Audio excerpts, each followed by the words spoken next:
Quick tick, coming to you from Saskatchewan here, and it is time for a harvest update. Well, the oats are done. Oh, they were a bastard.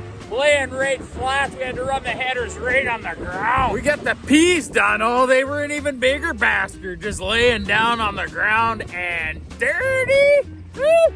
Barley's done. We even got her baled up. Actually, he went pretty good.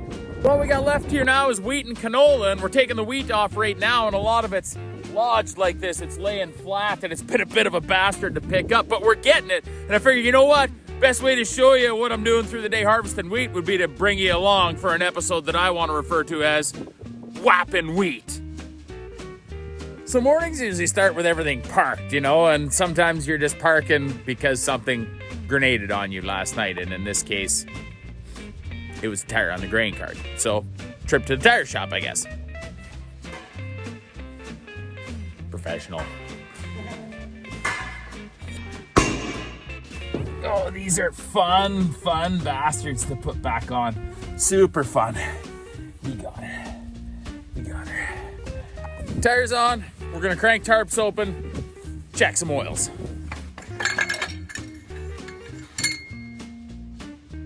We're good.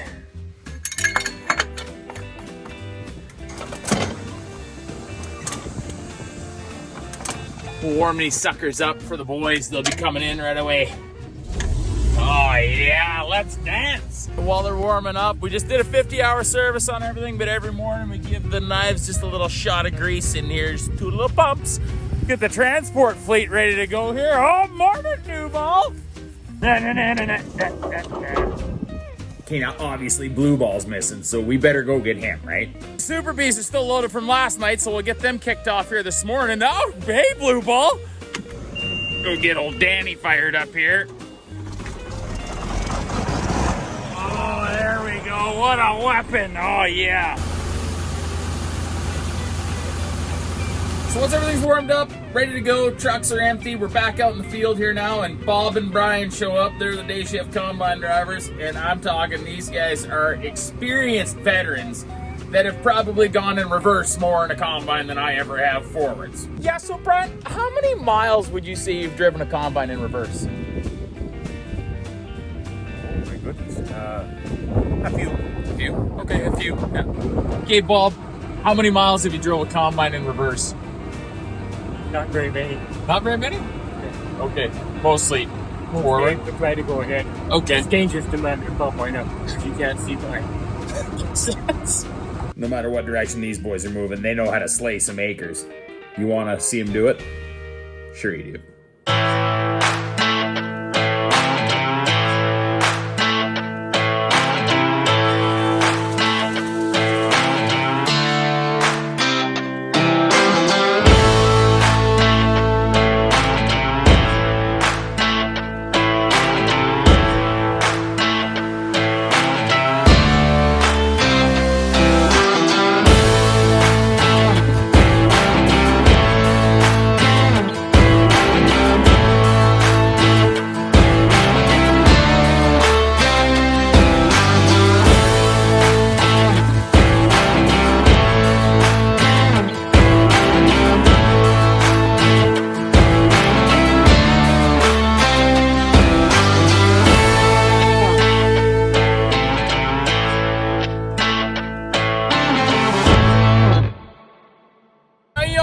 Drill, the combine threshes the grain, combine unloads into the grain cart unloads into Blue Ball and New Ball.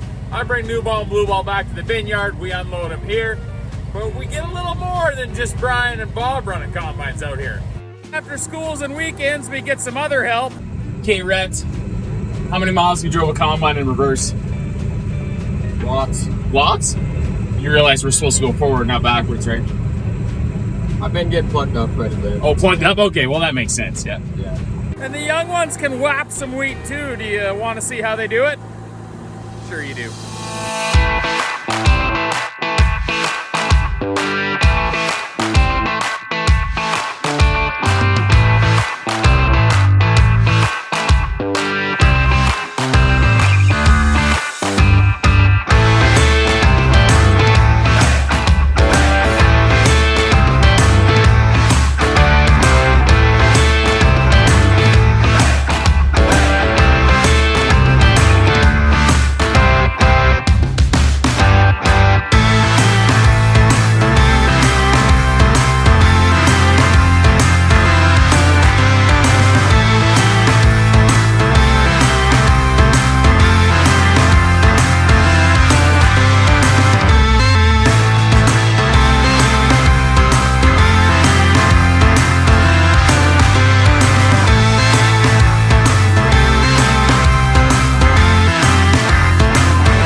not just combining that goes on out here. There's all kinds of things going on. Take this for example. Kelsey's out here today on the storm tilling down some old hayland.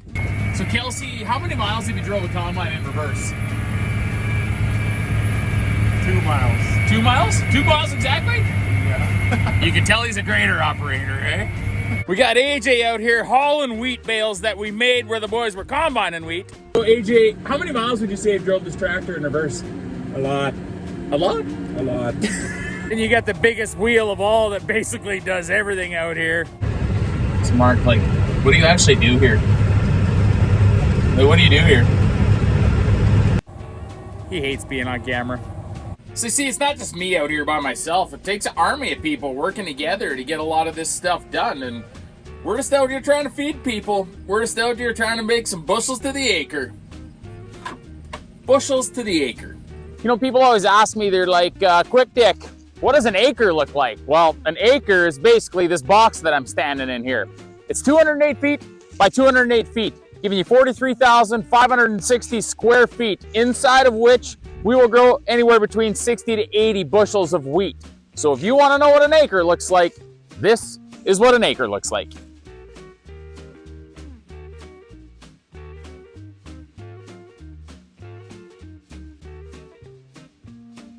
So then people ask me, Quick Dick, how much is a bushel of wheat? Well, let me explain.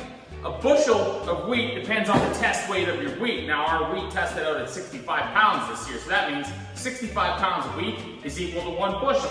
So here, we've got 32.5 pounds.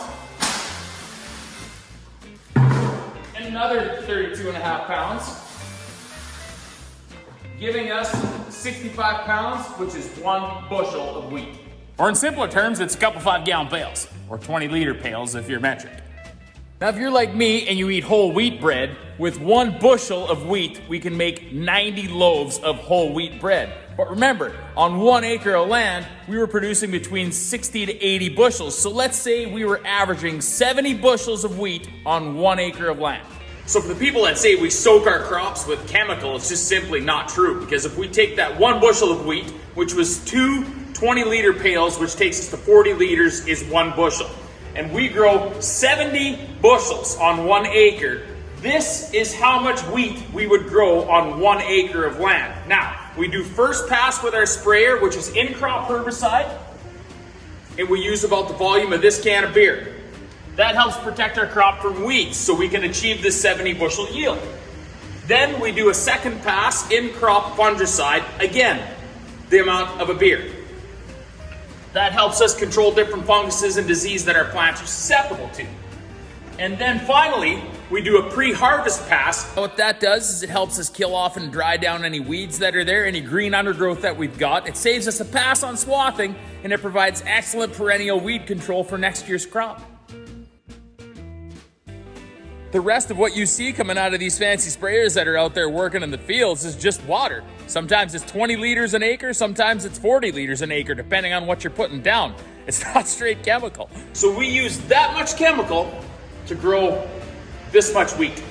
70 bushels off of 1 acre, which would give us 6,300 loaves of whole wheat bread, and 0.05% of it are chemicals that we use to make sure that our crop grows strong, has no competition, and we can harvest it in a timely manner.